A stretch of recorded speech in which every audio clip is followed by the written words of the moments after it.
기도해 주셔서 연이어 있는 집회들을 잘 이렇게 하게 되어졌고, 또 이번에는 그 남사교회에서 3일 동안 복음을 전하게 되어졌는데, 그곳에 있는 남사교회는 선한 사바리아원이 이렇게 인접해 있어서 그곳에 있는 이제 우리 학생들에게도 복음을 전할 기회들이 있었습니다. 참 주님이 놀라운 방법으로 복음을 계속해서 이렇게 지금도 이렇게 한국 교회를 통해서 복음이 전해지고, 또 복음을 통해서 구원받는 이 부분들을 볼 때 너무나 감사가 되어졌고요. 또 무엇보다 저희 교회에도 여전히 계속해서 새로운 분들이 더해지고, 또 그분들에게 복음을 매주마다 전할 수 있다는 것이 참 이 시대에 교회가 감당해야 될 사명인 것을 보게 됩니다. 오늘은 나의 모든 것이 하나님의 은혜라는 주제를 가지고 말씀을 살펴보기를 원합니다. 누가복음 8장 1절부터 3절 말씀을 우선 보시겠습니다. 누가복음 8장 1절부터 3절입니다.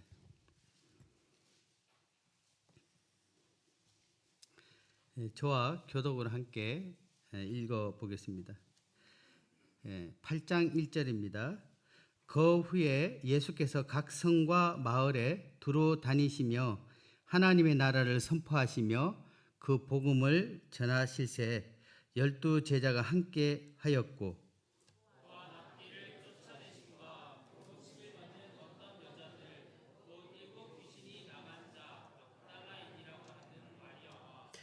헤롯의 청지기 구사의 아내 요한나와 수산나와 다른 여러 여자가 함께하여 자기들의 소유로 그들을 섬기더라. 1절을 이렇게 보게 되면 예수님께서는 제자들과 더불어 각 성과 마을에 두루 다니시며 하나님 나라를 선포하시고 이 복음을 전하셨습니다. 하지만 복음을 전하기 위해서는 여러 필요가 요구되어졌습니다. 2절, 3절을 저희가 읽었듯 거기에 보면 이 주님의 복음의 사역에 함께 조력한 여인들의 이름이 나와 있습니다. 3절 후반부에 보게 되면 그녀들은 이 자신의 소유로 그들을 섬기더라 라고 성경은 말씀하고 있습니다. 그렇습니다. 여기에 나와 있는 이 여인들은 자신의 재산과 자원을 들여 예수님과 제자들의 생활 및 이 전도 활동에 뒷받침하였던 것을 성경은 기록하고 있습니다. 그녀들은 자발적인 헌신을 통해서 예수님의 사역을 실질적으로 가능하게 했습니다. 실제 그들은 이 복음의 현장에 함께하였고, 또 실제 복음의 동력자들이었습니다. 자신이 받은 이 하나님의 은혜에 감사하며 자신의 삶과 또 자신의 자원을 들여서 하나님 나라를 확장하는 그 사역에 뒷받침했던 이 여인들의 헌신을 성경은 기록하고 있습니다. 주님은 자신들을 섬겼던, 또 기꺼이 자신의 것을 주와 복음을 위해서 덜어졌던 그들의 이름을 기억하고 있는 모습들을 보게 됩니다. 이것은 예수님 당시뿐만 아니라 지금 이 시대에도, 또 지금 저희 교회에도 보이지 않는 곳에서 묵묵히 이 복음과 또 교회를 섬기기 위해 봉사하는 분들의 그 섬김을 주님은 동일한 가치로 기억하고 계심을 보게 됩니다.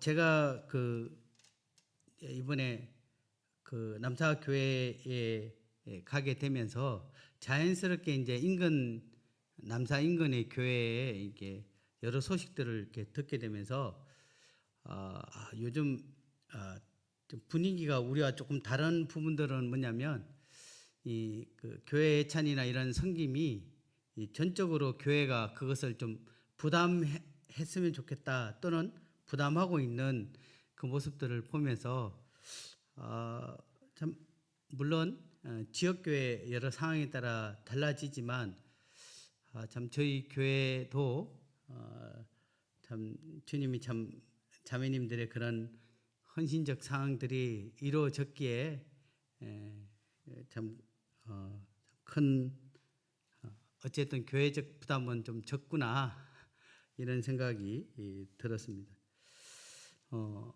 물론 이제 이 주님을 섬겨 나가는 곳에는 여러 어떤 섬김들이 필요합니다. 그 모든 섬김들 가운데 여러 또 필요에 따라 그러한 섬김들이 있게 될 때 이 주님의 제자들을 섬겼던 그 여인들이 기꺼이 이 자기의 소유로 주님의 제자들과 주님과 또 그게 필요한 것들을 공급했던 이 모습들을 볼 때 참 성경은 그렇게 표현하고 있는 것에 대해서 주님은 참 기억하고 계시고 또 그것들에 대해서 주님이 아주 이렇게 높이 평가하고 있는 이 모습들을 보면서 참 다시 한번 교회를 위해서 이렇게 참 보이지 않는 곳에서 섬기고 있는 이 자매님들의 또는 우리 형제님들의 그 섬김에 대해서 다시 한번 바라보게 되어졌습니다. 이 3절에 보게 되면 이제 이 섬겼던 여인들의 상황에 일일이 다 이렇게 사항들에 대해서 깊이 있게 다루지는 않지만 그들 중에는 헤롯 왕의 재산을 관리하는 고위직인 구사의 아내 요한나와 또 수산나 등 사회적 지위와 재산이 있었던 인물들도 보입니다. 이들은 자신의 재산과 소유를 복음을 전하는 예수님의 일행 사역을 위해 기꺼이 자신의 것을 내어놓고 도왔던 것을 보게 됩니다. 그런데 제가 이제 추정하기로는 그들의 이런 가운데 형편이 그렇게 좋아 보이지 않는 여인들도 있었던 것을 볼 수가 있습니다. 이제 2절을 보게 되면 악기를 쫓아내심과 병고침을 받은 어떤 여자들이 있었습니다. 오랜 병마와 사와 자신의 물질을 자신의 건강 병을 치료하는 일에 참 사용되어서 형편이 그렇게 좋지 못하는 분들도 있었을 것입니다. 그 중에 특별히 7 귀신이 나간 자 막달라 마리아인이라 하는 마리아를 성경은 언급하고 있습니다. 저 또한 이제 이 귀신에 의해서 고통받고 있는 이 분을 본 적이 있었습니다.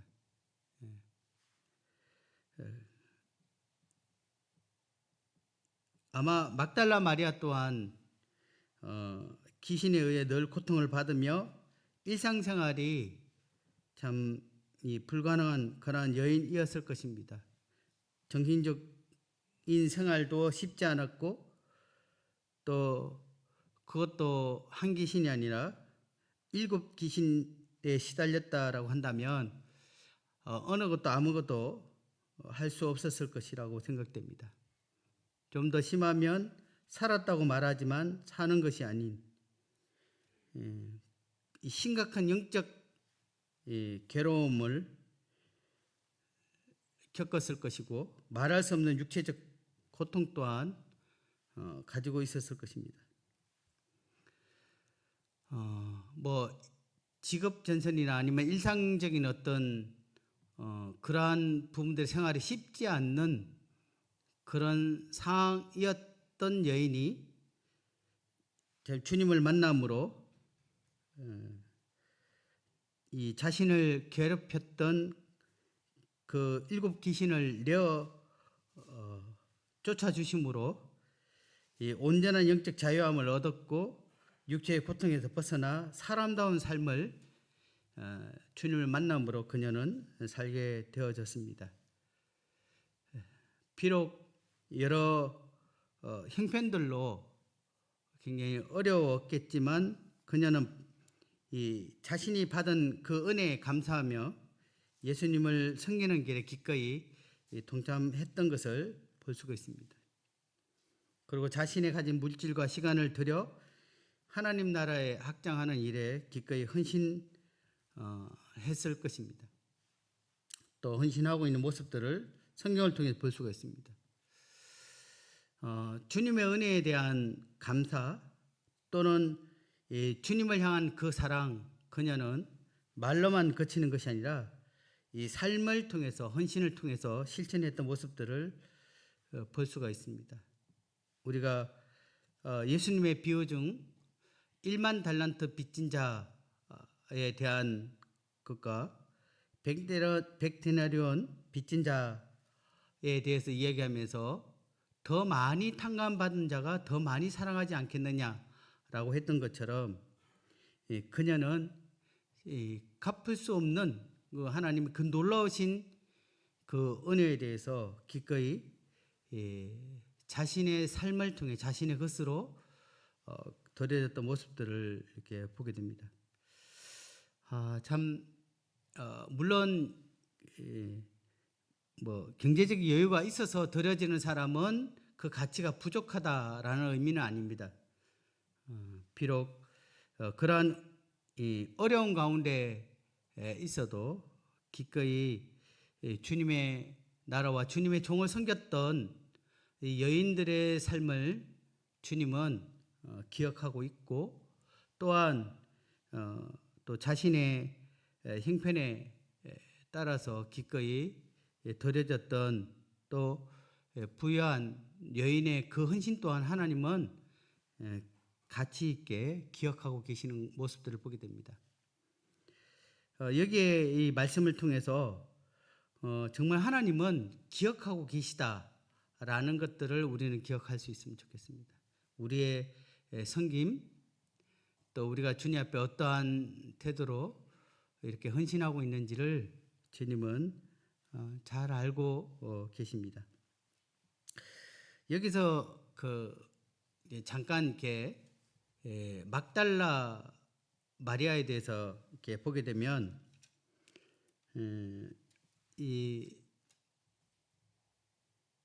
막달라 이렇게 마리아라는 인물이 성경에 제가 알기로는 한 7 여인이 나옵니다. 우리가 잘 아는 예수님의 어머니인 마리아부터 해서 여러 마리아가 나오는데 이 갈릴리 호수 서쪽에 이 연안에 있는 이 막달라 마을 출신인 이 마리아를 막달라 마리아 이렇게 표현하고 있습니다. 뭘 막 달라고 하는 게 막달라가 아니라 막달라 지역에 있는 이 마리아. 그러니까 이 이름이 동일하니까 누구 지역 출신 이렇게 또 심지어는 누구의 아들 세베대의 아들 요한 이렇게 표현하듯이 그렇게 해서 이 이름이 동일한 인물들이 이제 서로 헷갈리지 않도록 하기 위해서 그렇게 지명 또는 부모의 이름을 거명하면서 그 이름을 부르기도 합니다. 자칫 이제 이 막달라 마리아를 간음하다가 잡힌 여인 또는 향유를 부은 죄 많은 여인 또는 회개한 창녀 이렇게 묘사하는 분들이 있는데 제가 성경을 봤을 때 어느 곳에도 그녀를 죄인으로 이렇게 창녀로 볼 근거는 없다라고 생각합니다. 자, 우리가 이제 요한복음 19장 25절을 보기를 원합니다.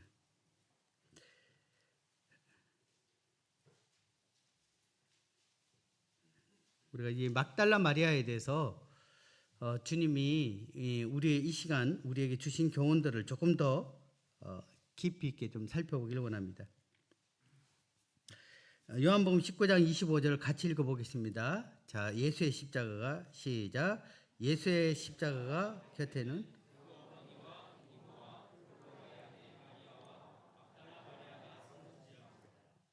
그렇습니다. 예수님의 십자가 곁에 예수님의 어머니와 예수님의 이모 또 이 글로바의 아내 마리아와 막달라 마리아가 섰습니다. 다시 이렇게 마태복음 27장 55절 56절을 제가 읽겠습니다. 27장 55절 56절. 예, 우리 주님이 십자가에 이렇게 못 박힐 때 상황입니다. 예수를 섬기며 갈릴리에서부터 따라온 많은 여자가 거기서 멀리서 바라보고 있으니 56절 그 중에는 막달라 마리아와 또 야고보와 요셉의 어머니 마리아와 또 세베대의 아들들의 어머니도 있더라. 제가 말씀드렸던 성경에 보면 마리아 이름이 많이 나오는데 그 중에 이 막달라 마리아의 이름이 종종 나옵니다. 주님의 십자가에 달릴 때 지켜본 사람들의 명단 가운데 그녀의 이름이 복음서에 기록되어 있는 모습들을 저희가 또 보았습니다. 잠시 있게 베드로가 예수님을 왜 3번 부인했을까요? 라고 제가 질문을 드리면 다 대답하실 것입니다. 무서워서. 예수님이 이 십자가에 달리시기 전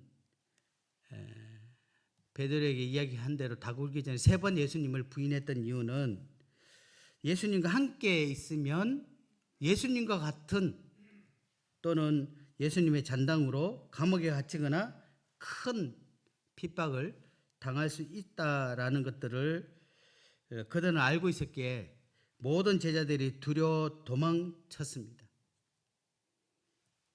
그리고 예수님의 그 고난의 십자가의 그 곁에 있기가 그들은 무서웠습니다. 그런데 예수님의 어머니 마리아가 그 곁에 있다는 것은 저희도 충분히 이해가 됐죠.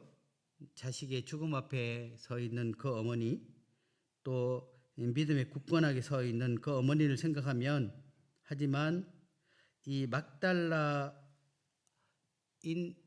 마리아 또한 예수님의 고난의 그 자리에 끝까지 서 있는 모습들을 성경은 기록하고 있습니다. 비록 로마 군인의 감시와 대중의 비난 속에서도 그녀는 십자가를 떠나지 않고 끝까지 지켰습니다. 그의 강인한 충성심을 우리는 엿볼 수 있고요. 그녀는 어느 것도 두려워하지 않았습니다. 에스더와 같이 죽으면 죽으리라 라는 마음으로 주님 곁에 끝까지 함께 했던 모습들을 볼 수가 있습니다. 이제 좀 밑으로 보게 되면 27장 59절부터 61절 말씀인데요. 마태복음 27장 59절에서 61절. 이 장면은 예수님께서 이제 십자가에 못 박히고 이제 내려진 그 시체를 이 아리마대 요셉이 그것을 달라해서 이제 그 자신의 돌무덤에 예수님을 안치하는 장면입니다. 59절입니다. 요셉이 시체를 가져다가 깨끗한 세마포로 사서 바위 속에 판 자기 새 무덤에 넣어두고 큰 돌을 굴려 무덤 문에 놓고 가니 자 61절 같이 읽겠습니다. 61절 시작.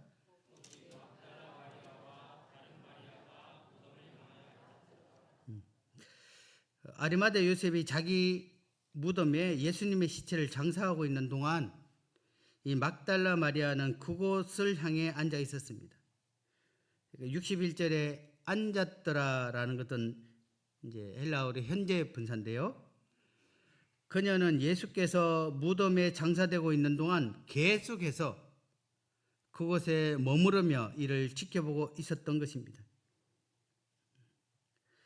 우리가 알다시피 예수님의 제자들은 예수님이 위기에 처하자 그들 모두는 두려워서 그 곁을 떠났습니다. 어떤 이들은 갈릴리로 돌아가고요. 어떤 이들은 또 함께 모여서 문을 굳게 잠그고 있었습니다. 근데 전혀 주목받지 못했던 이 그녀와 함께 했던 그 여인은 끝까지 남아서 예수님의 장사되는 그 모습을 지켜보고 있습니다. 성경은 그것을 기록해서 우리에게 보여주고 있습니다. 참 제자의 길이 무엇인지를 한번 생각하게 되어졌습니다. 정말 제 생각에는 예수님의 여러 제자들보다 그녀들이야 진정한 제자의 길을 걷고 있는 자들이 아닐까라고 생각이 듭니다. 그녀는 예수님의 공생애와 십자가의 죽음의 순간 뿐만 아니라 무덤에 누일 때도 곁에 있었습니다. 그녀는 어느 순간에도 주님과 늘 함께 하기를 원했습니다. 주님을 시기하고 죽이고자 했던 당시의 종교 지도자들과 로마 군인들이 시퍼렇게 뜨고 있는 그 시선을 피하거나 두려워하지 않고 도리어 주님과 함께 고난당하기를, 또 주님과 함께 있음으로 어떤 어려움을 당하게 될지라도 그녀는 끝까지 주님 곁에 있었던 것을 성경을 통해서 보게 됩니다. 다르게 표현하면 그녀는 얼마나 주님을 사랑했는가를 알 수가 있었습니다.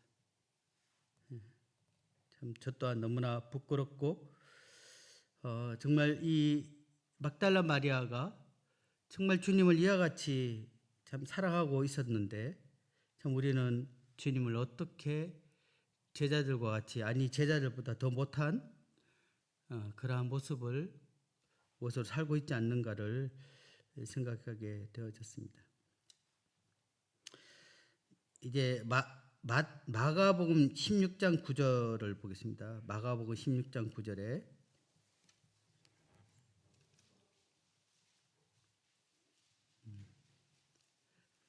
같이 읽어보겠습니다. 마가복음 16장 9절 예수께서, 자 시작, 예수께서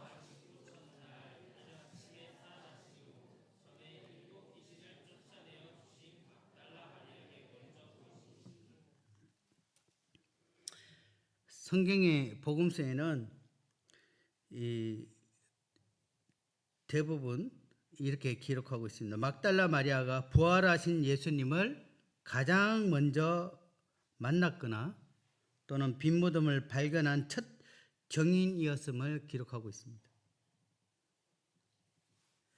저희가 방금 읽었던 이 16장 9절을 보게 되면 성경은 그냥 막달라 마리아라고만 말하지 않고요. 그녀를 수식할 때 전에 7 귀신을 쫓아내어 주신이라고 표현하고 있습니다. 왜 과거를 굳이 언급하시면서 그녀의 이름을 언급했을까를 생각하게 되어졌습니다. 제 생각에는 그녀가 이와 같은 극심한 고통과 비참함 가운데 삶을 살았던 여인이었지만 그녀는 지금 이 하나님의 그 부활의 모습을 가장 먼저 발견한, 가장 영광스러운 그 부활의 첫 소식자로 그녀가 언급되어졌음을 보게 됩니다. 어떤 분은 반전이다 이렇게 표현하고 있습니다. 마치 올림픽 성화에 이 최종 봉송주자를 아무나 세우지 않지 않습니까? 수많은 사람들이 성화를 쭉 가다가 마지막 최종 성화 봉송주자는 아주 특별한 의미가 있는 사람에게 주어지면서 방송은 이제 그를 이렇게 주목하고 있듯, 가장 절망적인 삶을 살았던 그녀였지만 하나님께서는 그녀를 통해서 가장 놀라운 부활의 첫 소식을 전하는 자로 그녀를 우두커니 세우는 모습들을 보게 되고, 또 그것을 통해서 하나님은 그녀의 이름을 성경의 모든 복음서에 기록하고 있는 모습들을 보게 되어졌습니다. 마태복음 28장 9절 10절에도 예수님 부활한 이후에 이렇게 이야기합니다. 28장 9절 10절에 예수께서 그들을 만나 이르시되 평안하냐 하시거늘 여자들이 나아가 그의 발을 붙잡고 경배하니, 이에 예수께서 무서워하지 말라, 가서 내 형제들에게 갈릴리로 가라 하라, 거기서 나를 보리라 하시니라. 예수님께서는 부활하신 후 막달라 마리아에게 내 형제들에게 가서 전하라 라고 하셨습니다. 그래서 이 초기의 교부인 히폴리투스는 막달라 마리아를 이렇게 얘기합니다. 예수님으로부터 어떤 특별한 직임을 갖고 또 파송받은 사람을 종이라고 표현하지만 사도라고 표현합니다. 사도라는 것은 예수님으로부터 보냄을 받은 자라는 뜻인데요, 이 막달라 마리아를 사도들에게 보냄을 받은 사도 이렇게 표현하고 있습니다.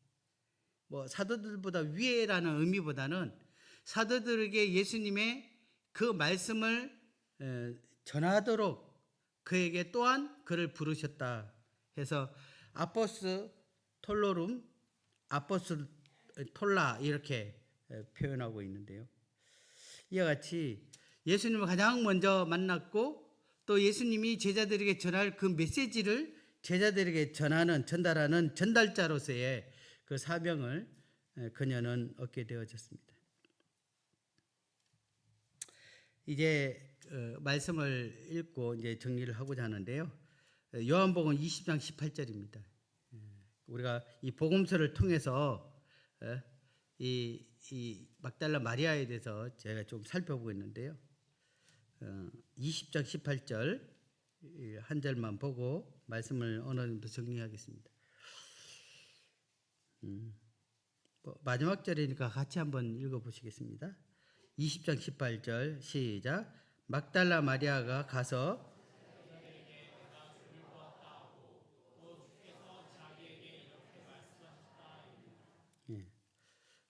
말씀드렸듯이 이 막달라 마리아는 예수님의 부활을 가장 먼저 목격하고 그 소식을 제자들에게 전한 인물로 성경에서는 매우 비중 있게 다뤄져 있는 여인 중에 하나가 되었습니다. 그녀에게는 얼마나 큰 영광일까요?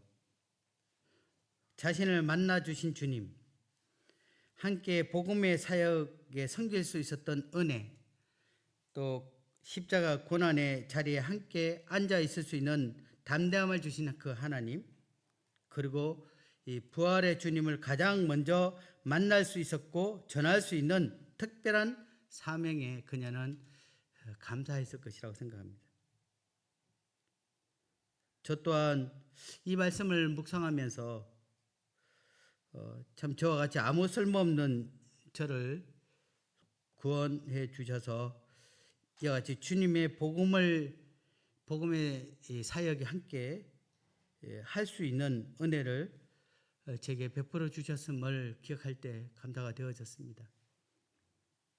도저히 구원받을 수도 없었던 저를 구원해 주셨고, 도저히 하나님 안에서 이 몸된 교회에 거할 수 없었던 저를 교회 안에 부르시고, 또 이기적이고 또 어느 누구도 참 쉽게 받아들일 수 없는 저에게 성도들을 섬길 수 있는 이러한 자로 세워 주셨던 하나님의 그 놀라우신 은혜를 생각하게 됩니다.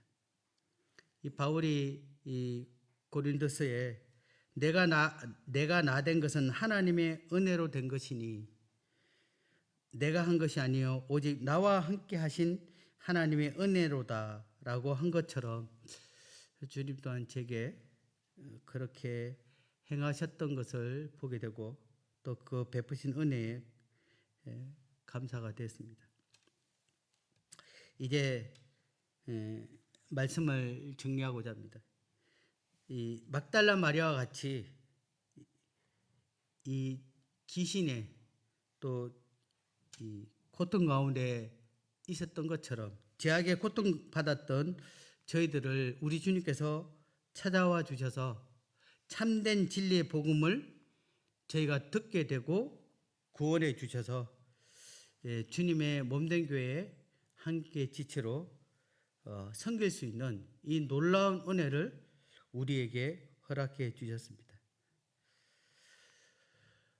막달라 마리아가 그냥 세상 가운데 주님을 만나지 않았다면 사는 것이 사는 것 같지 않는 그러한 고통 가운데 그렇게 살다가 영원한 형벌 가운데 들어갈 수밖에 없었던 그녀였지만 주님께서는 그녀를 그 아픔의 고통에서 건져주셨고 또 이제 그녀를 통해서 이 하나님의 복음의 부활의 첫 선포자로 하나님의 그 영광의 자리에 함께 거할 수 있도록 그녀를 온전히 세워줬던 것처럼 지금 우리 가운데 어려움을 겪고 있는 그러한 성도님들이 계시다면 주님은 이것을 통해서 주님은 그분이 우리 가운데 그 놀라운 주님의 그 영광을 드러내는 일들을 우리 가운데 이루실 것을 보게 됩니다. 저 또한 나약함이 있지만 주님은 여전히 저의 삶을 통해서 또 저의 나약함을 통해서 주님은 그분의 위대하심을 여전히 사용하실 것을 기대하게 됩니다. 막달라 마리아와 같은 아니 그보다 더한 저희를 부르셔서 이와 같은 놀라운 이 하나님의 그 섬김의 자리에 머물러 있고 또한 이 하나님의 그 귀한 영광의 사역에 그녀의 이름이 성경에 저희가 찾아본 구절 외에도 많은 구절 가운데 그녀의 이름이 실명이 거론되어져 있는 모습들을 보면서 하나님께서는 그녀를 통해서 영광을 받으시는 것을 보게 됩니다.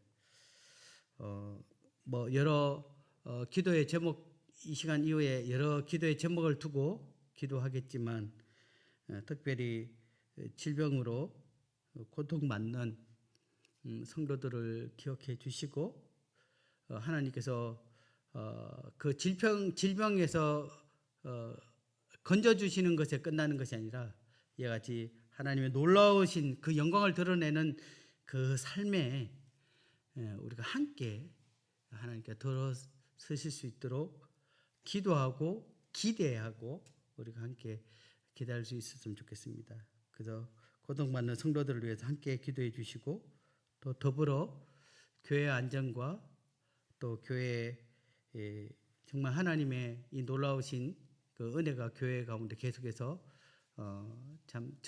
쓰임받는 그런 팔국노 교회가 될 수 있도록 함께 기도해 주시길 바랍니다. 기도하시는 시간 이어서 갖도록 하겠습니다.